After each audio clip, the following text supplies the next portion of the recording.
Hey, Legal Rebels, this is Tom Martin. I'm the founder of LawDroid, and this is my podcast, LawDroid Manifesto, where I interview legal innovators about how they do what they do. In this episode, I interview Tifiny Swedensky, owner of Sharp Cookie, whose insistence that AI can hand you a to-do list, but can never follow through, is reshaping how law firms think about marketing, ownership, and what a human strategist is really for.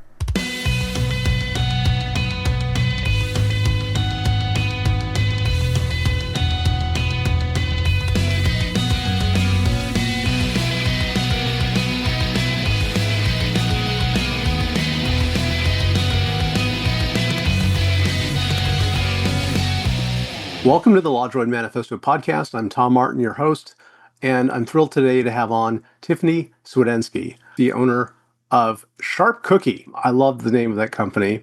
And she's also a technomancer and fractional CMO. So she has a lot of experience in marketing, but also has a bit of a technical background. And I think she has a very, very interesting point of view. And that's why she's on today. And we get to know her better together. So Tifiny, how are you doing today? I'm doing very well. Thank you for having me on. It's great to have you on. You're currently in Virginia? Yeah. I'm in Northern Virginia. You know, when I was researching you for this interview, I saw that you have really amazing experience and background. You know, I first found out about you with a short video that I saw that you posted on Substack, which we'll get into in a minute. You had some experience working with Ben Glass and Great Legal Marketing? So working for Great Legal Marketing was technically my first marketing job. When I moved here to Northern Virginia, it took me like a year to actually find work in the degree that I got. And in the meantime, I taught myself a little bit of web development and WordPress administration, made me more marketable. And so Ben and at the time, Charlie Mann picked me up as a digital marketing specialist. And I started working for Great Legal Marketing and also Ben Glass Law in the law firm in this kind of dual role. And did that largely for 7 years before, striking out and leaving. It was kind of a bittersweet, I guess, parting. And I'm still pretty close with Ben and Brian and everyone over there who's running the team. Probably see them a couple times a year because we'll still go to masterminds and stuff. But, that's how I got started, in the legal marketing space. And that's how more or less Sharp Cookie got started.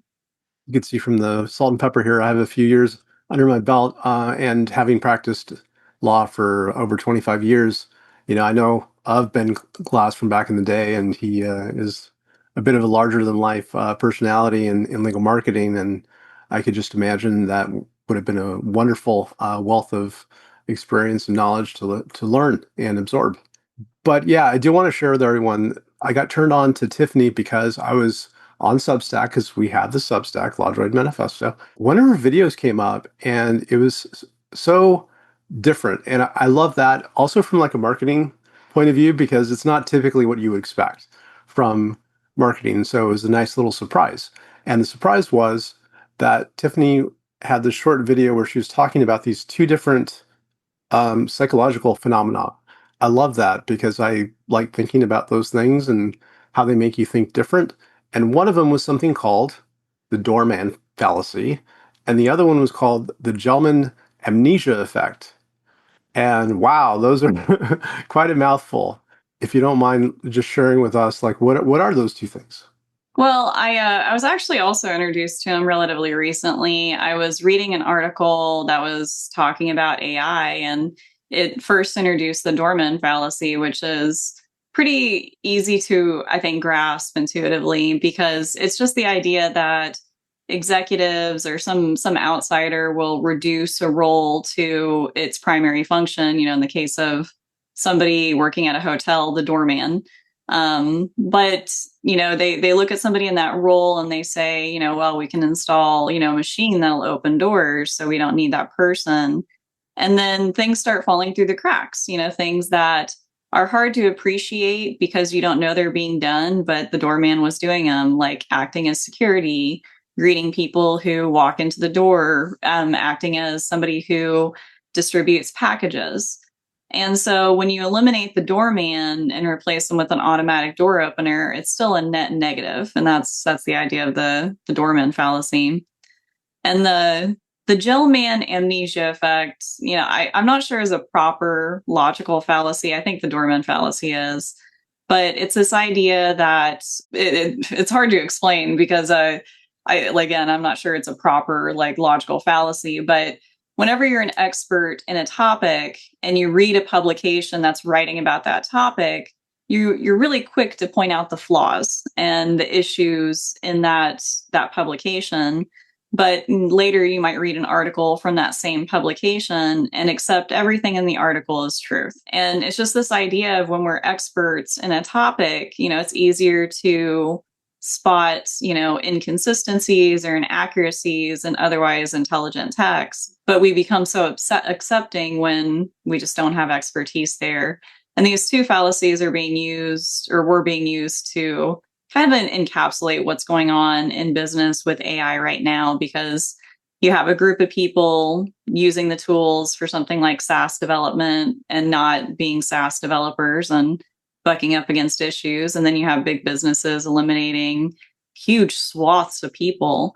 And then, in some cases like Ford just yesterday, later rehiring those same people because, effectively AI was an insufficient replacement for what those people did. And so I like yourself, I really like those psychological concepts or those fallacies. And, I think all of it, for all of us who are experts in some domain, it's important to keep that in mind because, our expertise only stretches so far. Absolutely. There are limits to our expertise. And sometimes when we work with AI, it kind of erases that or the perception that there is a limit, partly because whatever model you're talking to, most of them are the same in that they want, to please you and they want to make you feel good about stuff. That's something that isn't good sometimes when you have to be precise and disciplined about what you know and what you don't know.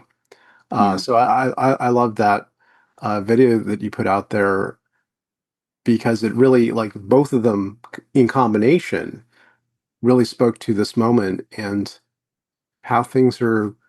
I don't know, we're in a weird time. We've never been here before in our history, and the fact that it's moving so quickly, hard to predict where we're going to end up. Do you have any notion of where we're going to go? I'm one who firmly believes that the LLM tools that we have, one, like I said, I have a background in web development. I'm not a capital D developer, but I've written code, I can connect systems. And before, ChatGPT made its debut, most developers were really careful to talk about the distinction between machine learning and proper AI, artificial general intelligence. We added the G in there. And all the large language models we're working with currently are, still machine learning, that they still haven't crossed over that threshold into AI. But because of marketing, but because of just like ease of understanding, your average person doesn't understand what machine learning is. It sounds less cool than AI, even though it's very cool, actually. And so, I'm a little bit more optimistic about our future. There's been a lot of fear mongering.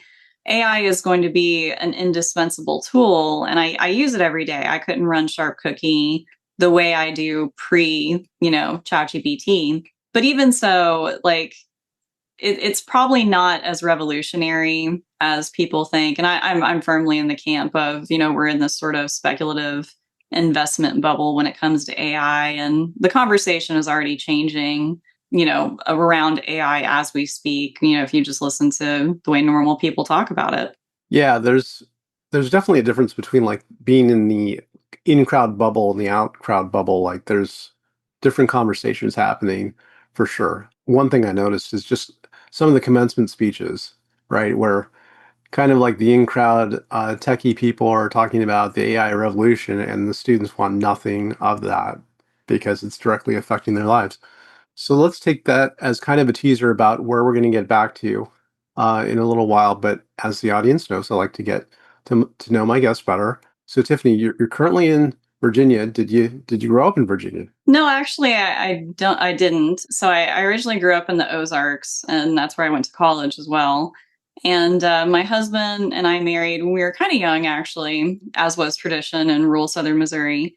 And he joined the Marine Corps. And because of that, we moved to North Carolina. We didn't actually travel very much when my husband was in the Marine Corps, pretty much just stayed in the same house in the same city. So I guess lucky in that respect. He did his contract in the Marine Corps, didn't want to expand it, and neither did I, because the longer you're in, the more chances you're going to have to move somewhere. And I very much wanted to get back to where building a house, or not literally building a house, but getting established in a community somewhere. After the Marine Corps, he actually was the one who found a job first, and we weren't looking in Virginia. Actually, I think most of the time we were applying in North Carolina, but he got first call back from Virginia. We moved up here for his work.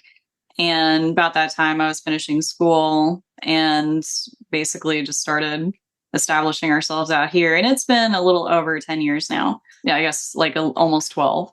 And so we've lived in Virginia long enough that it's definitely our home. But I got started in the Midwest. Well, and in the Midwest, you majored in communications and media studies, right? I started college, and initially my major was English literature and creative writing. Neither one of those are very marketable degree tracks. I switched briefly to technical writing and, did that for like a year or two. But when we moved to North Carolina, I had to finish my degree online. And that was before there were, online school was very common, and there were very few options for ways for me to finish my degree as a technical writer online. And so marketing and communications was the next closest thing. And so that's where I went. I'm curious though, like with marketing and communications, was there any influence from your parents about like what they did or the way that they are, like opened you to that possibility? Or what was it for you that kind of led you down that path besides the practical twist on it at the end for marketing? Well, I mean, it was another practical twist. It wasn't so much my parents' influence. My mom, she was a hairstylist, and so the only hairstylist in her salon. So technically, she was a salon owner. And we did a little bit of marketing for her when I was younger. Cute stuff like local horse trader advertisements or banners on the side of the building. I can't say, though, that really influenced my decision to go into marketing. What really did was just the practical concerns of being able to make money. And really, like, my dream in high school, and I still write fiction today, was to publish a novel. And when I went into college, that's why I started in English lit and creative writing. And, I was forever trying to find, a degree that kind of fit this desire to be creative and also to, write and become better at writing. And so that's how I ended up in marketing. But it's one of the things, in hindsight, it really fits. I love it because I've been doing it outside of school for a decade now, and I wouldn't go back to change a thing. What led you, for example, to get into legal marketing? So I guess that was honestly that was luck. That part was just a pure stroke of luck, because like I mentioned, I finished my marketing degree. My husband and I lived here in Virginia. I didn't have a network. Everyone I went to college with was 2 states away. And so it was just me and Indeed trying to find a job. And with no marketing experience, and all I had was a degree, it was really, really hard. And I spent probably a year. I had a job. It was a crappy job. I was working for a tech staffing firm, and this was 2014. And at the time, finding people to work in tech jobs for the government was a really hot business out here in Northern Virginia. And I went to work for a really small tech staffing firm as an administrative assistant, and was literally in the same room as all the recruiters who are on the phone talking to, people about working for, one of these government contractors. And what amazed and impressed me, because I've always been interested in computer and computer science. I just never made it my degree. But, these recruiters are talking to people with very little like job backgrounds or history in tech, but setting them up for jobs making way more than me. And it was because they had built a website or developed an application, or some of them even just had like spreadsheet calculators. They just had displayed some aptitude in this technical, arena of some kind. And so that's what inspired me to get into web development. I taught myself the basic web languages like, HTML, CSS, and then went on to JavaScript, PHP, MySQL. And I would have continued learning development languages, but basically I got to a point where learning more wouldn't have helped my career because, we're not doing Ruby on Rails and law firm marketing. But, that experience, that kind of self-taught digital marketing experience was enough to catch the attention of Ben Glass and Great Legal Marketing. And, they posted a listing, I applied for it, and, just kind of got ingrained in this whole legal marketing sphere. It's a small world, I'll say. Well, maybe, but I mean, growing larger with every step that you were taking along your career path and becoming the marketing director there, right? Yeah. And that was when I started officially kind of this dual role with Ben Glass and Great Legal Marketing, because as a marketer, and still to this day, I'm very much like a practical, marketer, I would say. Like, let's look at the numbers, let's look at the systems, let's optimize this, very much a digital marketer. And, whereas other marketers, they might be like, I don't know, more creative, designing images, more graphic or visual. But I think it just kind of meshed well with this legal marketing world in this space where you're dealing with big investments, big numbers, and all of that.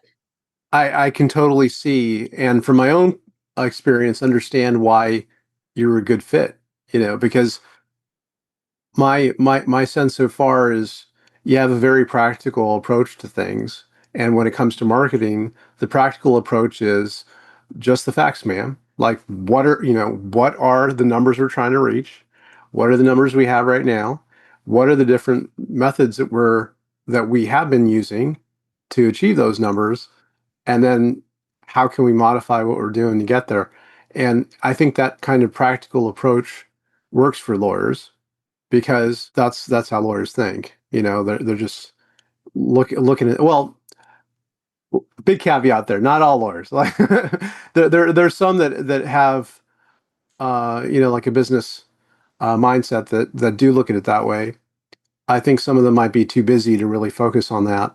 That's probably most lawyers. But yeah, I could see how you're probably like a fish to water there, especially with Ben. Yep. Oh, and Ben's great. Ben's very much, I mean, like you said, he's kind of this larger than life person, but he's very giving in terms of knowledge. And that doesn't mesh well with some people. If you go into a meeting, sit down with your boss, and they just share their wisdom, there's a ton of people who are just going to be like, I do not care. But, for me, and understanding that, Ben got to where he is because he knows something, and accepting that, and reading all the books that initially want to make you roll your eyes, but there's a lot to be learned from them. And what is it, thinking how to think and grow rich, I think, is one of those books that I remember Ben recommending. And explaining it to a friend who's not in business, who doesn't have that mindset, I mean, you start to sound crazy, but it makes perfect sense. Like, if you're kind of open to that abundance mindset that, for me, like, Ben is just so well known for. And also, I like a lot of lawyers, Ben is very analytical, and I learned pretty quickly that it's important to get to the point. And I think just because, like, my clients are lawyers, I speak to 5 or 6 lawyers every day, like on a rotating basis, depending on, who I'm working with at the time. And, getting to the point and asking the right questions and being very analytical with marketing goes a lot further than being a marketer who can present like a grand vision or a grand creative vision, I guess you could say. And, I really enjoy this space. Like I really enjoy working with attorneys, which might sound crazy to some people. I'm in the comments section on social media defending, the guys and gals that I work with. And for me, like it is nice to kind of be able to get to the point and talk practically about marketing, but not all attorneys are like that. I was spoiled because people in the Ben Glass universe, they have that mindset, but as you kind of alluded to, most attorneys or a lot of attorneys really don't. Well, tell me about Smart Cookie, because you took, all the lessons learned and experience, and also the fact that you have cross-trained across computers and tech, and like the practical ways of fitting that within marketing, and being able to also, which I think is a really important skill, to communicate across different domains, right? And explain that stuff to lawyers and bring them up to speed. So, with all that in mind, like, what was the genesis of Smart Cookie? Like, how did that idea come about, and how did the name come about? So it's Sharp Cookie, but everyone Sorry. says Smart Cookie. Like I probably need to buy smartcookie.com just to get domain ownership since that comes up. I'm so sorry. The brand name I actually came up with because for a while I was working for Ben, but also I was doing freelancing on the side. I was moonlighting. And so a lot of that was just strictly web development and CRM work. And that's where I got, a good deal of experience outside the legal space and got exposed to the kind of marketing that people selling supplements do. It's really interesting. I remember the moment I was walking through my kitchen. I don't remember what I was thinking up to that point. I don't remember what I did after, but I was just like, Sharp Cookie, that would be a good business name. And then when I registered my LLC, Sharp Cookie was it. And I've just been running with it ever since. And I get the vibe. Nobody has ever said they don't like it, but I do feel like it's a love it or hate it kind of thing. I got started. I started the company. I mean, there are couple different reasons. I mean, it wasn't just one thing, it was a bunch. And the biggest is I just wanted more control over my life. Ben was a great person to work for and still is. Like, I don't want anyone to get that twisted. But I also live an hour away from the office. And if you ever had to commute in Northern Virginia, you know just how much of a pain that could be. And, I was getting jealous of, basically plumbers I was seeing driving by on the roads. And I'm like, man, they get to make their own schedule, show up at client's house, do the work. I want to do that, which is kind of a weird thing to think. And ultimately, I just arrived at, like, I have this experience freelancing. I knew how to drum up business doing that. And I wanted more control over my life, more freedom, less time on the road. And so I took the leap. And I think initially, like when I started the company, I was still effectively thinking of myself as a freelancer, and most fractional CMOs are. They're a single person who acts as marketing assistant, marketing coordinator, and strategist, which is very, very difficult to do, as you can imagine. And for me, like that idea of being a fractional CMO, wasn't sustainable. And I did want to make more money. Like I could, make enough money, but I wanted to grow. Like I just wanted to see the company grow. And so I started getting really systematic, figuring out like what my clients needed and didn't need, how to get efficient about delivering it to them. And, slowly but surely kind of building up a team who can take on some of the important parts and lead me to do, finding marketing ideas or figuring out what's wrong with this company's Google business listing and why it's not performing like it used to, and doing that kind of work. And so, we're, as a company, I just hired somebody to act as project manager where they're keeping my client project boards updated. So everyone's on the same page and everyone's getting check-ins. And I don't know exactly who the next one will be, probably depending on how my schedule changes and what I want to delegate off my plate, in the next 2 months. But that's where we're at now. And we more or less only do the fractional CMO thing. I have some kind of niche experience with Facebook ads and automations that, sometimes people reach out to me and say, hey, like, can you help me with this system that we set up that's broken and nobody can figure out why? Or, Can you take a look at this website or set up Facebook campaigns? Sometimes I'll get those inquiries and, turn them away if it's, maybe honestly just not interesting enough. But, we'll help out when we can, or if it's a good use of our time and the law firm's time, but it's mostly the fractional CMO thing we're doing now, and Substack, which I love. So let's talk a little bit about that, because that is how I found you. And like, people have different opinions about Substack. I know a lot of times when lawyers confront anything that has to do with, putting their energy into something, they're like, well, is it worth it? Am I going to get like, it's the wrong mentality to have. You're not going to get a one-to-one like referral or something from writing. But what do you get out of writing on Substack? Well, I mean, for me, it's just the whole package. Like, it's absolutely perfect for what I do. And part of what I do is try to share what I find that works and what I've learned with the marketers who follow me. And before Substack, and it continues, just now it's on Substack, I have a marketing mastermind group where few people are in that, who each month they show up on live calls. We talk about one topic, and it's usually me talking the whole time about Google Ads, about content. And actually, the clip that you saw of me came from one of those videos. More I use Substack, the more I love it. I do write longer articles where I'm actually writing them. It's not ChatGPT content. So, I'm putting an effort into the information I'm putting out there. I've mentioned a few times, like, I do have this experience in web development. Back when I was working for Ben Glass, one of my projects that I loved, that was my baby, that I swear nobody appreciated enough, was the GLM membership website. And if you're a member of GLM, you got to log in, you could access our materials. It was very much like Substack is now for myself, but it was this whole WordPress website that I had to build and configure, like, one by one, brick by brick.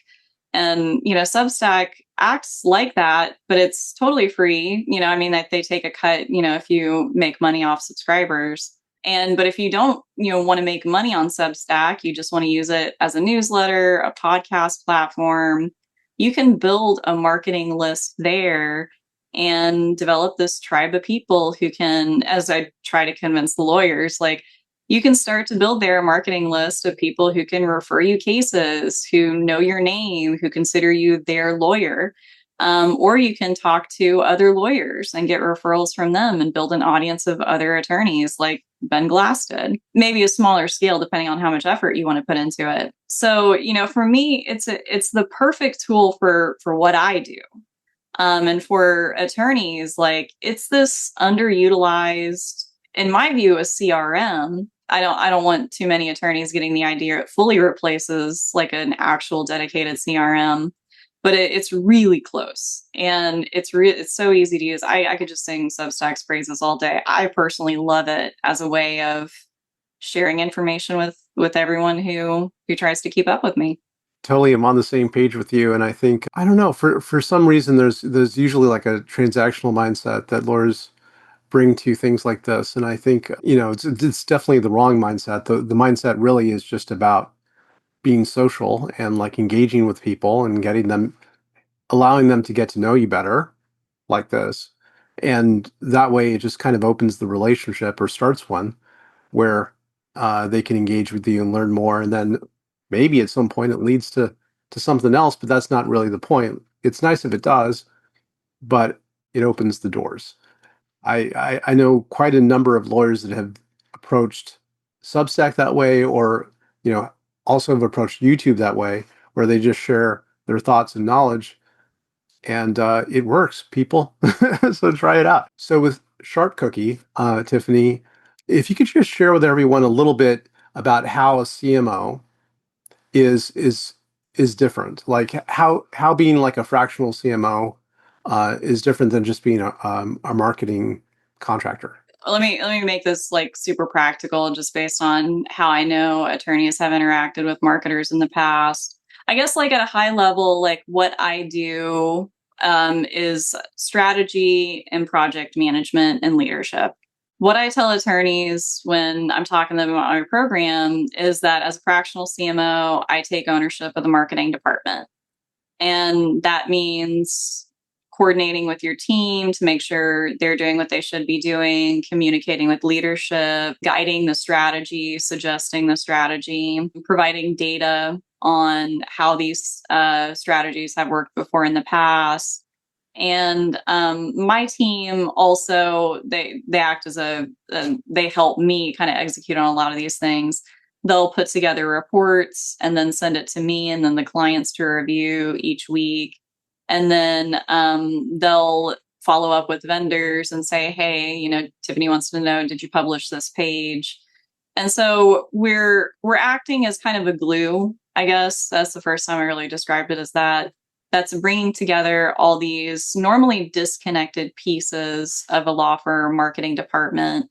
Because most of the time I step in, we have, one marketer maybe. Most of the time, law firms don't have anyone who's helping them with marketing, and it's all them. And they usually do, however, have an SEO vendor. And it's kind of frustrating to me because there's so much more to marketing than SEO. Like I could roll my eyes like a million times. I love SEO and I love websites, but that's not, how most attorneys get their best cases. Yet, law firms spend, 3,000, 6,000, 12,000, sometimes way more than that on SEO. And for your average attorney, that's their marketing department, is this SEO company. And if you were to look at the contract of what these companies offer, the scope is extremely limited. It's backlinks, blogs, website management, and, very structured page optimization.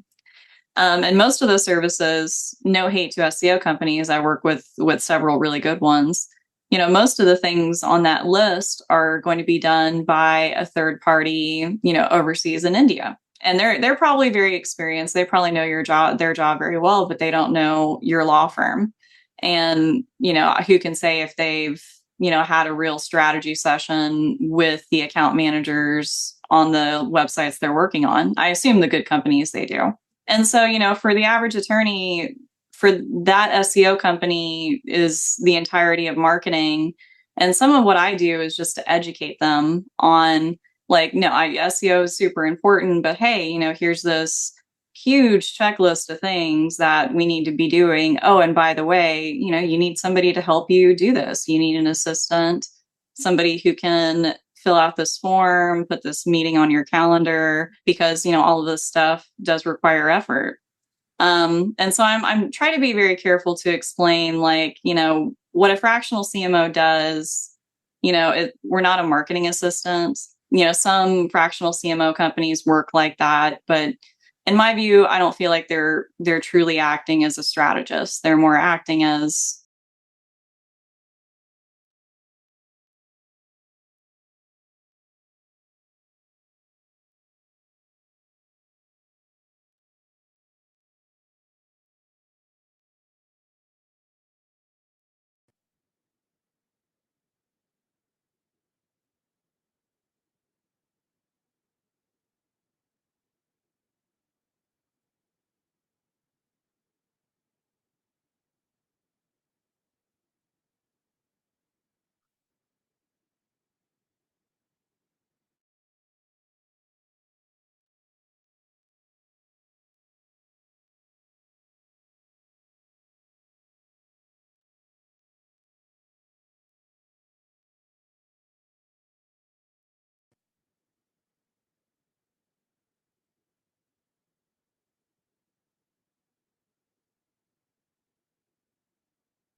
Thank you so much for watching the latest episode of the LawDroid Manifesto podcast. To keep in the loop about upcoming episodes, please subscribe to LawDroid Manifesto and you'll get notified. Thanks for watching. See you next time.